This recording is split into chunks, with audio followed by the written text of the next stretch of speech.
disability are not welcome to school. These children are commonly left behind at home.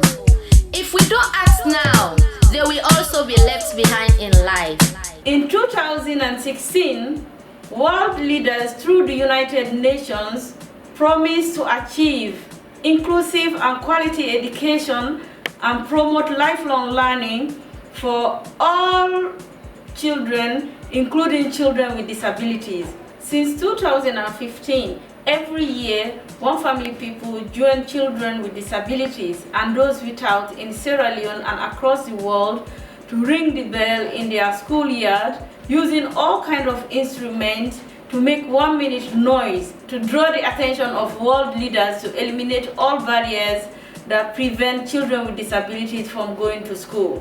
This year, because of the outbreak of coronavirus and government preventive measures, OneFamilyPeople organized a virtual campaign wherein children with disabilities ring the bell in their environment instead of the school. My name is Anneke Donker. I'm manager of the Department for International Partnerships and Programs at the Liliane Foundation, which is an organization based in the Netherlands. Our mission is to ensure equal participation of children and youngsters with disability in society, and we work with partners all around the world, including Sierra Leone. And in Freetown we work together with OneFamilyPeople. Access to education is a very, very crucial right for all children. Without access to education, children cannot fully develop and they remain locked in the circle of poverty. Therefore, the right to inclusive and equitable quality education is also one of the important sustainable development goals of the United Nations. Together with Liliane Foundation, OneFamilyPeople in Freetown also contributes to achieving this goal.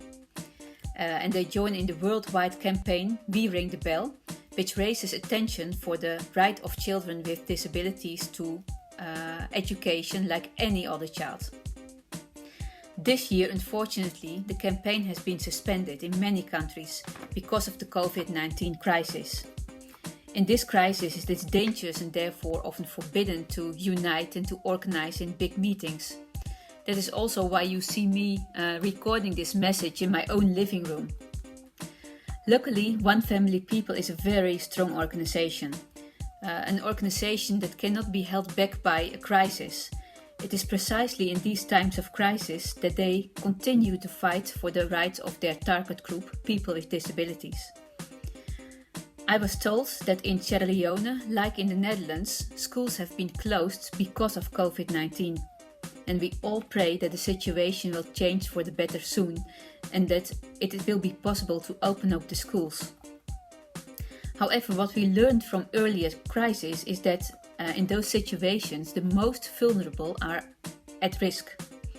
For many children with disabilities, going to school, participating in school is not self-evident. The risk is that after a long closing of schools, these children will not come back. I was informed that the Minister of Education in Sierra Leone, Dr. David Moinina Senge, has a specific interest and specific knowledge about the situation of people living with disabilities. And therefore, in support of OneFamilyPeople and its partners working with children with disabilities throughout Sierra Leone, I would like to make a very strong appeal to the government of Sierra Leone to put extra attention to this vulnerable target group and to make sure they access education when schools start up after the COVID-19 crisis is over. Today is June 16, the Day of the African Child. Often we celebrate this day without thinking about children living with disabilities. Our leaders talk about education for children without regard to children in this category. This is an appeal, an impassioned appeal to African leaders especially, to prioritize these children, those living with visual or speech impairment, or even those who can't hear. Please ensure that you don't leave them behind. Consider them as you consider the issue of the education of children. It's a commitment you've made as part of the United Nations Sustainable Development Goals. So please, as you print books for children, consider printing braille books for children. As you train teachers, consider training them with special needs care so they can look after those children with disabilities in their schools. If we want to make proper provision for the future of our continent, we must consider children with disabilities. Dear all, I'm Stephen, the director of Liliane Foundation, and a special friend of all children who enjoy to go to school, to meet their friends, and to build on their knowledge and their wisdom. Thank you very much for inviting me for this virtual visit, actually my first visit to Sierra Leone. It's a privilege to join our beloved partner OneFamilyPeople on this special day, the Day of the African Child. Schools in your country, Sierra Leone, and in my country, the Netherlands, and in many more countries in the world are opening up again for children after being locked down for weeks or even months because of the coronavirus. So with the whole world focusing these days on the importance of education for all children, OneFamilyPeople is so right to decide that there is momentum now to raise our voices on behalf of girls and boys with a disability, to make sure schools are opening for them too, so they won't be left behind again. Thus, from the bottom of my heart, I support and recommend your creative alternative version of We Ring the Bell, and I ask you all to ring it loud and to bring its message far. Enjoy your day, enjoy your friends, and enjoy your school for the sake of one world, with one people, where no one is left behind. Goodbye, have a nice day. I am Honorable Bendu Dasama Kamara, Minister of Social Welfare, the ministry responsible for the vulnerable, including children with disabilities. This government puts emphasis on the empowerment of women, children, adolescents, and persons with disabilities, as identified in Cluster 5 of the Medium-Term National Development Plan. In fulfillment of His Excellency's commitment to provide free quality education for our children in Sierra Leone, I pledge my ministry's commitment to join OneFamilyPeople, Liliane's Foundation global campaign on this Day of the African Child, June 16, to ring the bell and call on African leaders to prioritize access to inclusive and quality education for children with disabilities. My name is Ambassador Anthony Navo Jr. I'm the CEO and founder of the Africa Young Voices Media Empire. I'm joining OneFamilyPeople by calling all leaders across the world to make education accessible to children with disability. As world leaders are preparing to reopen schools, remember to leave no child with disability behind. On this Day of the African Child, June 16, OneFamilyPeople stand with children with disabilities in Sierra Leone and across Africa to say all children are welcome to school, including children with disability. All children are welcome to school, including children with disability. All children are welcome to school, including children with disabilities. All children are welcome to school, including children with disabilities. All children are welcome to school, including children with disabilities. All children are welcome to school, including children with disabilities. All children are welcome to school, including children with disabilities. All children must go to school, including children with disabilities.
to school.